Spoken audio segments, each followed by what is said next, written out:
D dimer test एक ऐसा test है जो एबनॉर्मल कंडीशन ऑफ हीमोस्टेसिस को डिटेक्ट करता है। हीमोस्टेसिस क्या है, उसके स्टेप्स क्या होते हैं, वो हम ऑलरेडी डिस्कस कर चुके हैं। अगर आप लोगों ने नहीं चेकआउट किया है तो ये वाली वीडियो पे जाके आप चेकआउट कर सकते हैं। तो चलिए डी डाइमर स्टार्ट करते हैं। डी डाइमर टेस्ट जो है वो बेसिकली एक क्लॉट फॉर्मेशन रिलेटेड टेस्ट है, जिसमें हम डिटेक्ट करते हैं कि ब्लड बॉडी में जो है ब्लड में क्लॉट फॉर्मेशन की रेंज क्या है। डी डाइमर को हम फ्रेगमेंट डी डाइमर भी कहते हैं, फिब्रिन डिग्रेडेशन प्रोडक्ट भी कहते हैं, और नॉर्मली इसको डी डाइमर कहा जाता है। डॉक्टर इसको डी डाइमर टेस्ट को अलोन सजेस्ट नहीं करते, इसके साथ और भी टेस्ट सजेस्ट किए जाते हैं, जैसे कि prothrombin time, APTT, partial thromboplastin time, इसके अलावा प्लेटलेट काउंट भी सजेस्ट किया जाता है।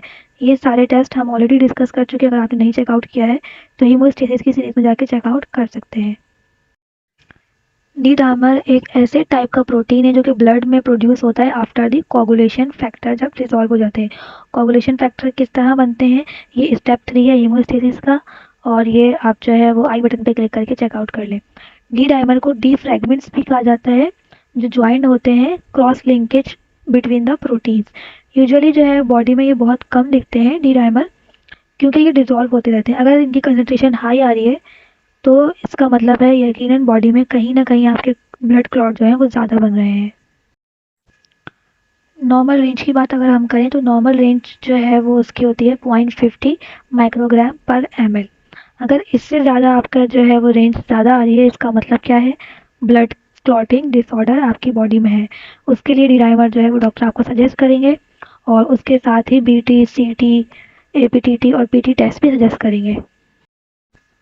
नेक्स्ट अगर क्लिनिकल यूजेज की बात करें, डी डाइमर टेस्ट जो है वो किन बीमारियों में सजेस्ट किया जाता है, तो आजकल तो कोविड-19 में जो है वो डी डाइमर कंपलसरी डॉक्टर करवाते हैं, क्योंकि कोविड-19 के जो सिम्टम्स होते हैं वो खांसी ज़्यादा होती है, उसके अलावा ब्रीथिंग प्रॉब्लम होती है। तो इससे रिलेटेड, कोविड-19 से रिलेटेड एक और डिजीज़ है which is called pulmonary embolism. Pulmonary embolism is actually जो है वो आपके लंग्स में या लंग्स की जो आर्टरीज और वेन्स जा रही हैं वहाँ पे क्लॉट फॉर्मेशन हो सकता है।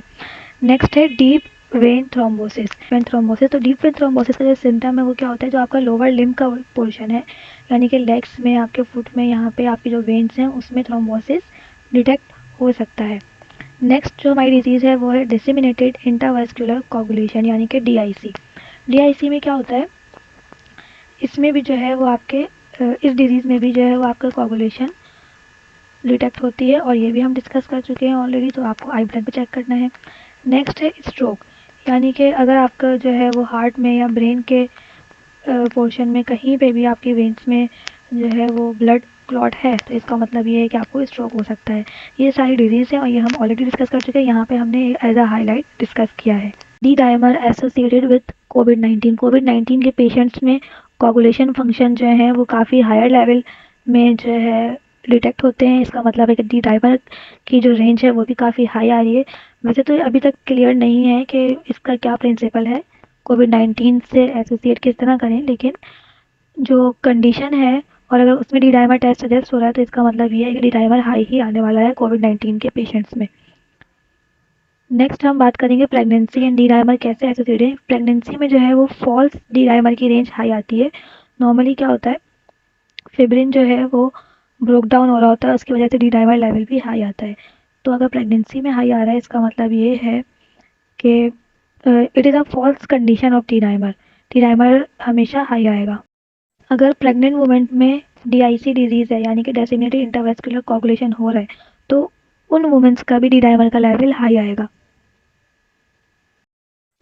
नॉर्मली जब हम डीआईसी को ट्रीट कर रहे होते हैं, यानी कि डेसिमेटेड इंट्रावेस्कुलर कोगुलेशन का ट्रीटमेंट चल रहा होता है, तो उसके मिड में भी डॉक्टर सजेस्ट करते हैं कि डी डाइमर टेस्ट को करवाएं।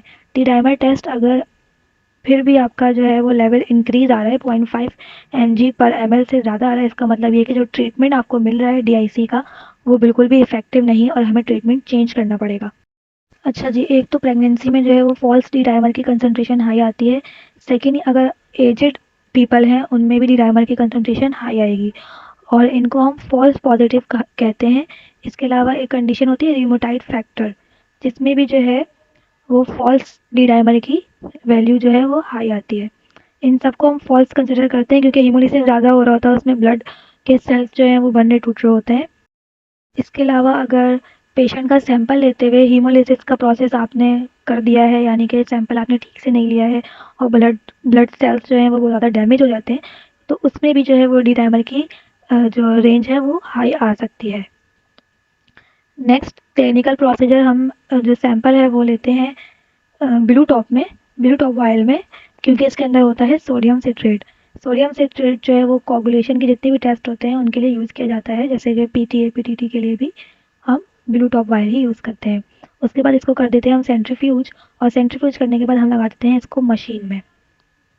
इस तरह हमारा डी डाइमर का टेस्ट जो है वो रिजल्ट आ जाता है। डी डाइमर का टेस्ट यहीं पे एंड करते हैं और हीमोस्टेसिस की जो सीरीज़ है वो हो गई है एंड। और आप जो है वो पूरी प्लेलिस्ट चेकआउट कर लें, पूरा प्रोसेस पूरी थ्योरी सब कंप्लीट है।